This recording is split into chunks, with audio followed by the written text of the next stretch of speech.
Saya minta maaf tuan-tuan. Allah uji yang dia tu sikit sakit dada. Dia 5 hari lepas saya kena silap sendiri juga lah. Ada sekejap.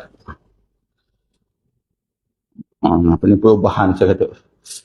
Allah SWT. Ya Allah.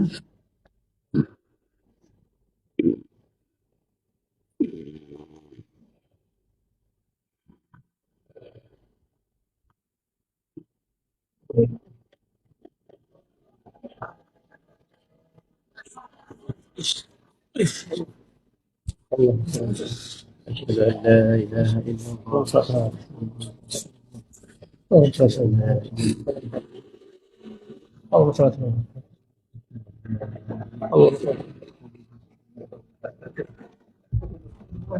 Mati dalam keadaan husnul khatimah ni, malaikat maut datang tarik roh dia daripada kaki bawah naik sampai kat sini tu yang dia bunyi kadang-kadang dia kuat, dia perlahan. Dan Allah, Nabi sebutkan orang yang mengalami sakaratul maut ni, sakarat ini, dia sakit sangat-sangat, tetapi untuk roh orang yang keluar dalam kematian husnul khatimah, dia akan laju seperti mana kita tuang air dalam bekas. Tuang air dalam bekas laju kan, Yati? Macam itulah roh dia keluar dengan cepat. Bila mana sampai dekat sini, maka ketika ini dia dah nampak dah roh dia keluar. Dan malaikat akan cabut roh tu. Sebab tu mata kita akan mengikuti roh tu. Mata kita ikuti roh tu. Sebab kita nampak. Kita nampak dua alam. Kita nampak anak-anak keliling. Kita nampak juga roh yang keluar tu. Tapi dalam keadaan tu kita nampak roh lah yang utama. Malaikat cabut roh tersebut. Dan pada ketika itu malaikat letak di atas tangan malaikat maut. Ini hadis Nabi yang sahih. Bagaimana keadaan tersebut berlaku. Maka letak di atas tangan malaikat maut ketika itu. Dan sebab itu juga kita disunahkan untuk banyak-banyak ziarah orang yang sedang nazak, supaya kita tahu ketika itu macam mana keadaan kita akan hadapi nanti. Ketika roh berada di tangan ni, kita akan tengok. Ketika roh nak sampai ni, kita akan tengok muka malaikat maut. Malaikat maut akan datang depan kita seketul seperti satu jasad. Dan ia benar. Kalau kita duduk kat belakang orang ada lalu belakang pun kita dah rasa macam siapa ni, kita pun dah rasa semacam ini kan satu malaikat jasad datang depan kita bagi tahu yang dia nak ambil nyawa kita atas perintah Allah. Macam mana keadaan kita, tubuh kita ketika itu. Itulah kali pertama dibukakan alam ghaib untuk kita. Itulah kali pertama dibukakan wajah malaikat maut untuk kita. Itulah kali pertama kita dapat melihat roh kita sendiri. Maka ketika malaikat maut datang, kita boleh bayangkan ya tuan-tuan, puan-puan, macam mana badan kita waktu tu bila malaikat nak ambil roh dia, nak ambil roh kita dan letak dekat tangan dia. Kita tengok roh kita, kita kata inilah roh kita. Inilah roh kita yang selama ni kita tak pernah tengok roh tu macam mana, kan?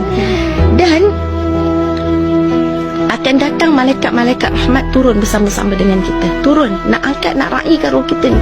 Nak mandikan roh kita, nak kafankan roh kita, nak wangi-wangiankan roh kita. Macam mana, hanya Allah saja yang tahu. Malaikat rahmat akan turun penuh berduyun-duyun. Dan ketika itu, bila Nabi ceritakan pasal malaikat rahmat, Nabi katakan, wajah malaikat rahmat ini sangat bercahaya-cahaya seperti mana bulan terang benderang. Itulah tandanya kematian husnul khatimah.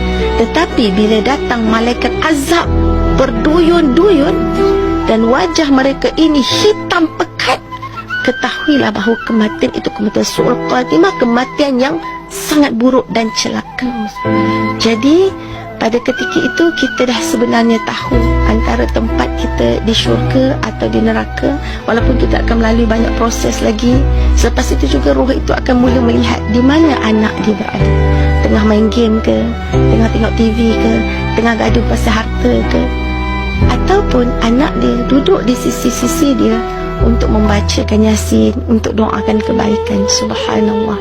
Jadi apa pesanan Ustazah pada ketika kita nampak keadaan itu sebenarnya dah tak berguna dah, kan dah tak boleh patah balik dah, pintu taubat pun dah tertutup, dah nampak roh kita sendiri dah pun. Kita mungkin menyangka benda tu mimpi, tapi itulah kebenaran permulaan kehidupan. Jadi bagaimana kita nak hadapi keadaan kematian yang Ustazah masih bercakap di sini belum mati, orang lain yang masih mendengar belum mati.